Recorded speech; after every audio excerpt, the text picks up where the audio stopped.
Салам достор, назарыңыздарда Аралаш медиа. Бүгін сіздерге дагы бир кызыктуу тасмалардын бирин кыскача баяндап бермекчибиз. Сиз шашпай отуруп видеону аягына чейин көрүүгө даяр болуп калган болсоңуз, биз баштадык. Тасманын башында эле Итан Хант аттуу каарманыбыз менен таанышабыз. Ал өзүнүн жубайы Джулия менен жаңы эле баш кошуп, жөнөкөй эле адамга окшоп адаттагыдай бактылуу өмүрлөрүн сүрүп жатышкан. Бирок Джулия дагы башка туушкандары дагы Итандын таптакыр башкача болгон экинчи жашоосу бар экенин, башкача айтканда кооптуу бир жумушу бар экендигин билишкен эмес. Итан өзү дагы ал жумушун таштоону чечип, жөнөкөй адамдарга окшоп тынч эле жашайын деп жүргөн кези болчу. Ошондой күндөрдүн биринде эле ага кимдир бирөө телефон чалып, Итан ошол эле аймактагы дүкөндөрдүн бирине жетип келет да, ошол жерден тыңчы Джонго жолугуп сүйлөшөт. Көрсө Итан дагы убагында жашыруун тыңчылардан болгон болуп, экөө бири-бирин тааныбаган кишидей болуп эле, бир нерселерди алымыш болуп эле тымызын сүйлөшүп жатышты. Джон Итанга тыңчы кыз Ферристин туткунда экендигин айтып, ал кыз кооптуу кылмышкерлердин колуна түшүп калды. Биз аны куткарып алуу үчүн атайын топту топтоп жатабыз. Сага чалганымдын себеби сен ошол команданын башында туруп башкарып бер. Мындай оор учурда бизге жардам беришиң керек десе, Итан бул миссиядан баш тартып мени жайма койгулачы деп айтат. Бирок Джон дагы ага болбой Итанга бир фотоаппарат калтырып, үйүнө барып видеону көргөн Итан болсо иштин жайын толук кандуу түшүнөт. Ошондон тарта эмне кылаарын билбей эки ара жолдо калып бир топко чейин ойлонуп, акыры кайра эле бул ишке барууну чечет да Джондун чогулткан командасы менен жолугат. Ал командада Итандын бир эски досу да бар болчу. Дароо эле планды мыктап түзүшөт да түн бир маалында душмандын уюгуна кирип жөнөшөт. Итан белгилүү бир жерге чейин билинбестен кирип барганда,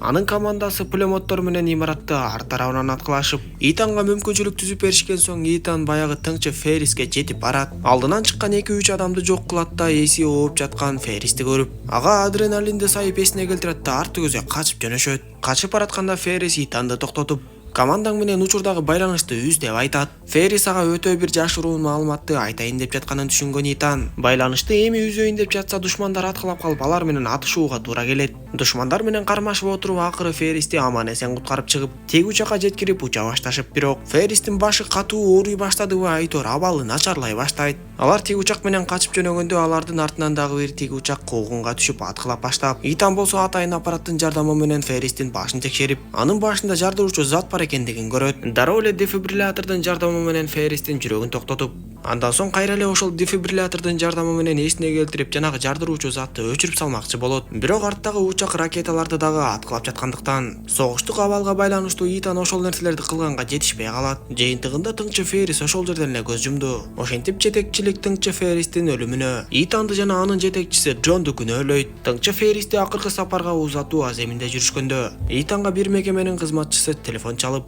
тыңчы Феррис ага жашыруун кутучада бир нерсе калтырып кеткендигин айтат. Убакыт келди. Өтүү керек. О банк жана О жаңы кардарлары үчүн. Дароо 200 гигабайт жана 200 сом алгыңыз келеби? Каалаган Остор дүкөнүнө кошулуп, кош бонусту алыңыз. Биз менен сизби? Досторуңузду чакырыңыз жана ар бир досуңуз үчүн 200 сомдон алыңыз. О банк жана О өтүүгө жана биз менен болууга эң ыңгайлуу учур. Анда Итан мекемеге тез эле жетип барат да тиешелүү кутучаны аштыртып, кагаздын ичинен болсо бир кичинекей микро кара чекитти табат. Бирок ал чекитти текшере келишкенде ал жактан эч нерсе деле таба алышпай. Тыңчы Феррис эмнени айткысы келди болду экен деп бир топко чейин изилдешип, акыры жандырмактарды таап алардын душманы Девиан экендигин билишет. Девиан болсо мыйзамсыз курал-жарактарды саткан чоң кримтөөлдөрдүн бири болчу. Маалыматтарга ылайык эртең ал Римге келери билинип, ал жерден эч кимге белгисиз болгон бир белгисиз курал-жаракты сатмакчы болуп жатыптыр. Ал куралдын атын коёндун таманы деп гана айтып коюшкандыктан, анын кандай курал экендигин азырынча эч ким билбей. Итандын тобу болсо аны бул кандайдыр бир биологиялык курал болушу мүмкүн деп божомолдошот. Анда ар бир эле ишти аягына чейин чыгарууну көздөгөн Итан командасы менен бирге жашыруун түрдө план түзүшөт да, эртеси Ватиканга барышып, планды ишке ашыра башташат. Планды мыкты кылып түзүшүп, ананда өтө тактык менен аткарышып, топтун бир мүчөсү жолдо унаам бузулду деп жолду тосуп туруп алганда, Итан чептин кырындагы камералардын бирин атып, аны көрсөтпөй салат да,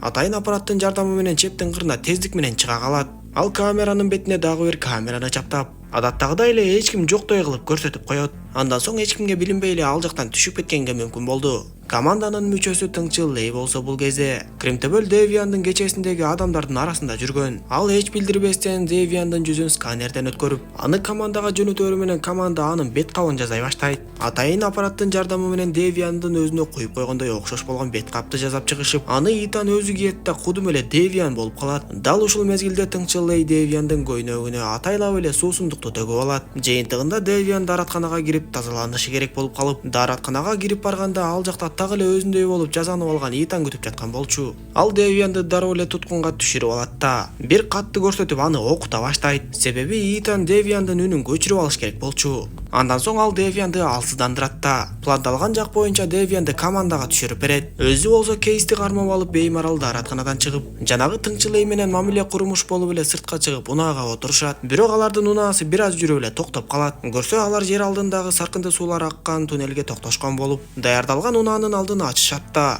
экөө тең ошол жака түшүп кетери менен унааны жардырып жиберишет. Ошентип Итан Девиандын бет кабын сыйрып салат да Девианды элдин баары өлдү деп ойлоп калсын деп эч кимге билгизбей учакка салып алып кетип калышат. Итан ошол жерден Девианды байлап алып өзүнүн суроолорун сала баштады. Бирок Девиан Итандан коркуп да койбой, тескерисинче өзүн коркутуп суроолоруна такыр жооп бербей жатты. Анда ачууланганынан өзүн кармай албай калган Итан Девианды коркутам деп аны азыр эле жерден учактан учуруп жиберейин деп калат. Лютер аны токтотконго аракет кылып атынан атап жатып араң дегенде токтотуп, Девиан болсо дагы эле эч нерсе айтпай Итанды өз атынан атайт. Ал Итанга эми мен сенин аты жөнүңдү да билем, үй бүлөңдү да жөн койбоймун, кыскасы капканга түштүң дегендей кылат. Ошентип алар АКШга конушкандан кийин атайын даярдалган унаалар менен Девианды штабка алып жөнөшөт. Жолдо бара жатканда Лютер Итанга кабар берип, биз баягы Феррис калтырып кеткен микрочекитти толук изилдеп чыктык. Жыйынтыгында бир видео табылыптыр деп аны Итанга көрсөтөт. Ал видеодо болсо Феррис Итанга кайрылып, мен биздин башкы жетекчибиз менен Девиандын ортосундагы телефон сүйлөшүүнү аныктадым.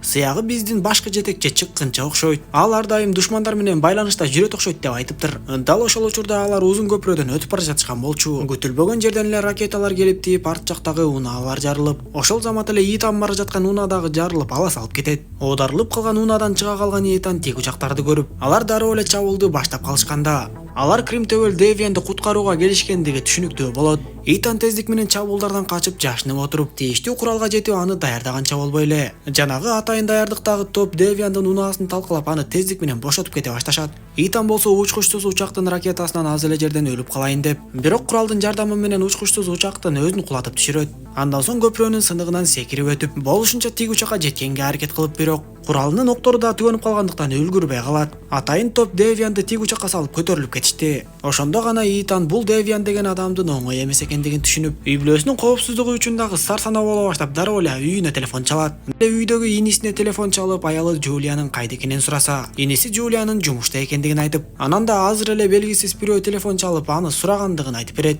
Ошондо Итан Девиан өз адамдарын Жулияга жөнөткөндүгүн түшүнүп, инисине сак бол деп айтат да ошол жерде турган бир унааны дароо эле уурдап, эч нерсеге карабай эле катуу ылдамдыкта аялынын жумушун көздөй жөнөйт. Бирок канчалык ылдамдык менен келбесин, аялы иштеген ооруканага келип эле Жулия ал жакта жок болгондуктан Девиандын адамдары аны алып кеткендиги белгилүү болуп калат. Ошол замат эле Итанга Девиан өзү телефон чалып, аялың менде туткунда отурат, сен менден уурдап кеткен кейсти таап кайра мага алып келип беришиң керек. Кыска убакыттын ичинде алып келип бербесең өтө эле жаман болот. Анткени ал кейстин ичинде жанагы биздин биологиялык куралыбыз жөнүндө маалымат бар болчу деп айтып, Итанга өтө катаал шартын айтып эле телефонду өчүрүп коет. Анысы аз келгенсип ошол эле замат аны бир канча ФБР тыңчылары жана өздөрүнүн мекемесине тийиштүү бир топ кызматкерлер курчап калышат. Алар Итанды кармоого келишкен, себеби Итан өз командасы менен бирге жетекчи буйрук бербеген нерселерди жашыруун аткарышкан. Ошондо Итан эми эмне кылсам экен деп ошол жерден эле качканга аракет кылып, бирок бир заматта эле шокерге тартылып эси ооп жыгылып калат. Көзүн ачкан кезде ал мекемеде таңылуу турган болуп, башкы жетекчи Морфеус болсо Итанга сен өтө эле ашыкча кетип жатасың деп айтып,